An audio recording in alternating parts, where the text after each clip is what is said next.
துளசி வளர்க்குறது ரொம்ப சிறப்பை ஏற்படுத்தி குடுக்கும். ஓ! அப்ப துளசி மாடம் வைக்கும்போது பார்த்தீங்கன்னாக்கா, துளசி மாடம் வந்து அந்த பெண்ணோட முட்டி அளவுக்கு தான் இருக்கணும். முட்டிய தாண்டி ஹைட் இருக்கக்கூடாது. அதோட சாஸ்திரப்படி. அந்த வீட்ல யாரு ஃபர்ஸ்ட்டு மருமகளா இருக்காங்களா? இல்ல மாமியார் மட்டும் தான் இருக்காங்கன்னா, அவங்களோட முட்டி ஹைட்டு தான் அந்த துளசி மாடம் இருக்கணும். ஏன்னா, தொப்புள் கொடிக்கு மார்புக்கும் இந்த இந்த இந்த பகுதியில தான் அது வளர்ந்து நிக்கும். ம். அதுக்காக தான் வந்து இந்த ஹைட்டு இது எல்லாமே சொல்லக்கூடியது.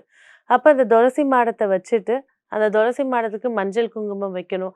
அத சுத்தி வரதுக்கான கொஞ்சம் இடம் இருக்கணும். இப்ப இருக்கிற ஃப்ளாட் சிஸ்டம்ல எனக்கு சுத்தி வரதுக்கு வளம் இல்ல அப்படின்னாக்கா, அந்த பானைய வந்து பூஜை ரூம்லயோ, இல்ல வெளியிலயோ வைக்கும்போது, வெள்ளிக்கிழமையோ, இல்ல நீங்க பிறந்த கிழமையோ, இல்ல வீட்ல ஒரு சுமங்கலி பூஜை நடக்குதோ அப்படின்றபோது அத எடுத்து வச்சு நீங்க சுத்தி வரலாம். அது சிறப்பை ஏற்படுத்தி குடுக்கும். தீட்டுன்ற விஷயம் அப்படிங்கிறது துளசிக்கு இருக்கான்னா, கண்டிப்பா கிடையாது. கிடையாது. ஏன்னா, எந்த ஒரு செடிக்கும் துர்வாசனை நாற்றம் வந்துச்சுன்னா வாடி போயிரும். அது சயின்ஸு. அதோட தன்மை அதுதான். நீங்க எந்த செடிக்கிட்டயும் ஒரு அசுபத்தன்மையான ஒரு வாசனை வந்துருச்சுனாக்கா, அது அழுகி போயிடும். இதாயிடும். அது நார்மலா வரக்கூடிய இயற்கை வாசத்துக்கு அதுக்கும் சம்மந்தம் கிடையாது. ஓகே. அதனால தான் அங்க போகக்கூடாதுன்னு சொல்லியிருக்காங்க.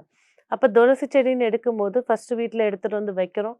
ஒரு சுமங்கலி வீட்டுக்கு வந்தா என்ன செய்வோம்? ஒரு ரவிக்கை துணி குடுப்போம். ஆமா, ஆமா. குங்குமம், வெத்தல பாக்கு குடுப்போம். கண்டிப்பா. அப்ப துளசி மாடத்துல ஒரு ஜாக்கெட் பிட்டு, ஒரு வெத்தல பாக்கு, பழம் வச்சு, பூ வச்சு அவள ஃபர்ஸ்ட்டு வரவேற்கணும். சோ அவங்களுக்கு அந்த மாரி பூஜை பண்ணணும். ஆமா. ஓகே. ஒரு பெண்ணா பண்ணின் நெனச்சு பெண்ணுக்கு ஆமா. வைக்கக்கூடிய ஒரு பெண் எல்லாமே. அவ சுமங்கலி. ஆமா.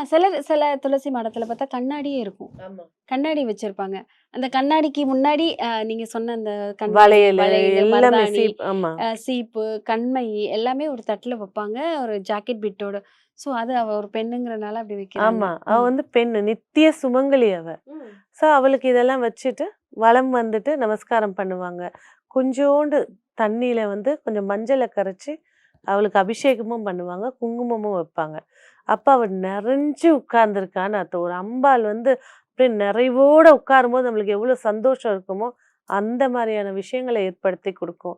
ஸோ, தினைக்கும் ஒரு பாத்திரத்துல தண்ணி எடுத்துக்கோங்க. பெருமாள் பேர சொல்லுங்க. இல்ல நமச்சிவாய சொல்லுங்க. இல்லன்னா உங்களுக்கு இஷ்ட தெய்வம் என்ன, அந்த பேர 3 வாட்டி சொல்லிட்டு தண்ணி ஊத்துங்க.